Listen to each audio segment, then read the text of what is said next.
Welcome back to the Deep Dive. Today we are diving into something massive. The U.S. Department of Defense is accelerating its integration of AI into its core military structure at, a pace we've just never seen before. But look, we are not here for a typical defense policy update. We're treating this as something much bigger, a genuine system upgrade. The sources are calling it a future OS impact event. It's something that could fundamentally change the structure of how global power works. We really need to figure out what happens when the military adopts technology at, the speed of Silicon Valley. And that is absolutely the crucial starting point for you, the listener. We have to anchor the impact over time. When we talk about these huge, rapid structural shifts, the first impulse is always to worry, to panic about what happens tomorrow. So for the sake of clarity, what the analysis calls cognitive safety, This is absolutely not a next week effect. Not a tomorrow problem.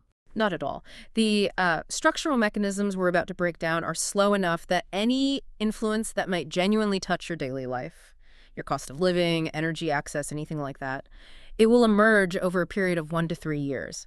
Not in the immediate future. Think of it more like a slow-motion earthquake, not a sudden shock. Okay, that clarity is vital. Okay. So we're analyzing structure and gradient, not imminent chaos.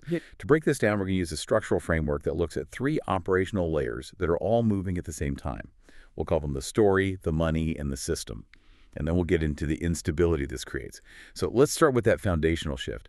What makes this so rare and destabilizing is that it's forcing all 3 of these layers to move at once. When one layer moves, it's a policy change. When all 3 move, it's a new foundation entirely. And what's really fascinating here is just how quickly the core narrative has been completely rewritten. This is our first layer, the story layer. For, 70 years, the story of strategic dominance of national security, it was anchored in hardware, how many aircraft carriers you have, how many tanks you can roll out. It was all about the physical limits of traditional manufacturing. That paradigm is, it's now obsolete. So if the old story was hardware, what's the new narrative being broadcast globally? The new story is AI-led security. It's that simple. The formula for global power has totally changed. It's moved from industrial might to computational dominance. The new strategic formula is basically compute multiplied by autonomous weapons multiplied by space networks. Wow. It's a complete declaration that strategic advantage is now measured in algorithms and gigawatts, not steel and oil. And this sets a new foundation, not just for the U.S., but for every major power and every ally that's trying to keep up. Right. And when the strategic narrative, the end layer, changes that dramatically, money has no choice but to follow. Which brings us to our second layer, the investment layer, the profit redistribution. We're seeing a massive shift in where value is created in this whole landscape. Precisely. If you follow the money, you can see value creation moving away from traditional defense manufacturing as the sole profit center. The focus now is on companies that can master AI, plus specialized chips, plus data integration. That's where the high margin, high velocity growth is. So this isn't just about government contracts for fighter jets anymore. We're talking about a new profit core here, one that sits right at the intersection of military strategy and industrial policy. Absolutely. The analysis specifically names companies like Palantir, leveraging their software for data integration, and NVIDIA. NVIDIA's chips are the foundational hardware for this new computation-based defense system. And then you add the hyperscale cloud providers who are building these specialized defense environments. This integration means the military operating system is becoming inseparable from the national industrial growth engine. It really blurs the lines between what we call defense and what we think of as the tech industry. Okay, so if we zoom out one level further, we get to the third and maybe the most critical layer, the operational system.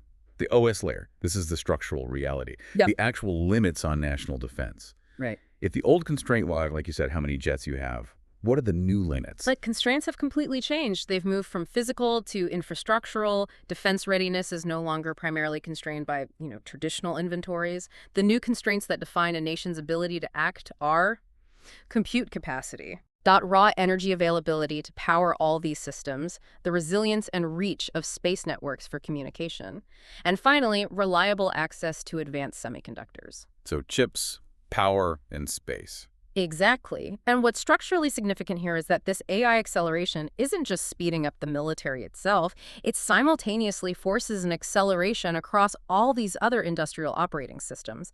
Power grid construction, data center deployment, satellite launch schedules, these are now national security issues, and they're all accelerating faster than they otherwise would. And this is where the tension starts to build. because the world is now running at fundamentally different speeds. We have to introduce what the analysis calls the three-speed framework to understand the instability. And think of it less like a cake and more like three interconnected but wildly different gearboxes. The top layer, the fast layer, is AI and compute. That's moving from milliseconds to months. The middle gear, the medium layer, that's policy, budget, law. That moves on a timeline of years. Right. And then you have the massive flywheel underneath it all, the slow layer. That's culture, history, society, diplomacy, things that change over decades. And the speed differential is what generates shear. Shear is the definition of instability here. The AI military OS, that fast layer, is evolving fundamentally quicker than the human layers. It's just outpacing diplomacy, international law, the ability of alliances to renegotiate their terms, and it's certainly quicker than public understanding can catch up. Right, if you mix speeds like that, you get friction. You get intense friction heat. The analysis pinpoints this shear, this mechanical difference in velocity, as the major driver of geopolitical tension between 2025 and 2030. The technical reality is accelerating so fast that our political and social capacity to adjust is simply being left behind. So that friction heat, it has to show up somewhere. Domestically, the analysis calls it calcification, stored tension. The key observation is the kind of unnatural domestic silence in the U.S. around integrating AI weapons. This is happening despite the massive budget and the huge structural acceleration we just talked about. Yeah. Usually, if the Pentagon announced something this big, a foundational shift, you'd expect to see immediate, large-scale public and legislative concerns, debates about the ethics of autonomous weapons or surveillance systems.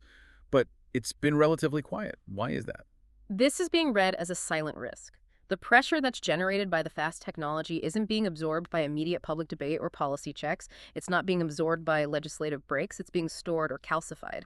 And this allows the technical acceleration to continue, unimpeded for now. For now. However, the sources predict the stored energy will result in a later, potentially nonlinear backlash, a sudden, sharp collision. This could show up as policy changes implemented under some kind of crisis, or maybe an unexpected judicial review that halts deployment. This quiet period today is identified specifically as a significant future fracture line. And this tension also extends globally through what's called a compatibility error. This is where the new global OS collides with established local OSs, especially with U.S. allies. The technical rationality driving this fast AI military OS just bumps right up against these entrenched cultural and legal systems in partner nations. So that raises a huge question.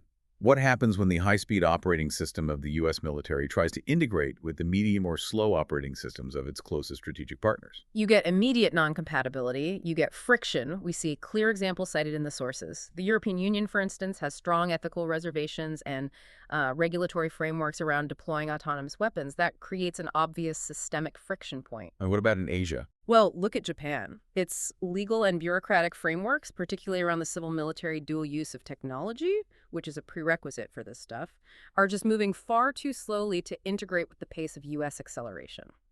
And then in Southeast Asia, you have operating systems built on ASEAN's principle of neutrality. Those are inherently incompatible with a polarization that's driven by high-speed strategic competition. So the U.S. is pushing the world toward a single, fast operational speed. But its allies are culturally and legally, well, they're stuck running at medium or slow speeds. That difference is a systemic risk for the entire alliance structure. Precisely. And for a nation like Japan, which the source analyzes in a lot of detail, this velocity gap is a double-edged sword. It's a huge industrial opportunity. It's pushing domestic giants like NEC and Fujitsu into the defense AI sector. But it's also a powerful constraint. It's forcing an unavoidable policy and legal speed increase in its own national operating system just to remain a compatible partner. It's structural peer pressure at the highest possible level. Okay, let's try to synthesize all of this. What we're observing is the early, rapid deployment of a new global future OS built on computation. And stability is no longer a question of hardware parity. It really hinges entirely on whether the slow human layers, diplomacy, law, public culture, can adapt quickly enough to match this incredibly fast computational framework. And we can loop right back to the initial clarity we established, which is the time dimension of the impact. The overall assessment is that the direct daily life effect remains minimal. Index 1. Right. The impact we talked about, the amplitude and energy needs and operational costs, that's definitely long-term, unfolding over 1 to 3 years. So why are we so confident that this structural stress won't just suddenly destabilize the consumer environment. Because the analysis anticipates really robust buffering mechanisms, policy adjustments, fluctuations in foreign exchange rates, proactive supply chain shifts. All of these are expected to fully absorb or buffer the structural effect. So while the cognitive noise in the media about this shift might get pretty high, the real material impact is contained at the structural level. It unfolds slowly, preventing immediate disruption to your daily routine or your pocketbook. So the central tension driving the world into 2030 is this. Computational dominance is the new strategic story, but the massive friction heat is generated by that speed difference, the speed differential between the technology and the human systems, the law, the culture, the diplomacy, that are all trying desperately to keep up. And if we accept this new premise that national defense is now fundamentally constrained by energy and compute, and we've moved past the old constraint of how many jets you have, this completely redefines domestic investment. So consider this. What immediate non-military infrastructure decisions in your own country, decisions related to building new power grids or new domestic semiconductor plants, should you now observe as critical national security moves rather than just industrial policy? That perspective shift shows you the new operating system is already running. A profound question to mull over as the world races to keep pace. Thank you for joining us on this deep dive.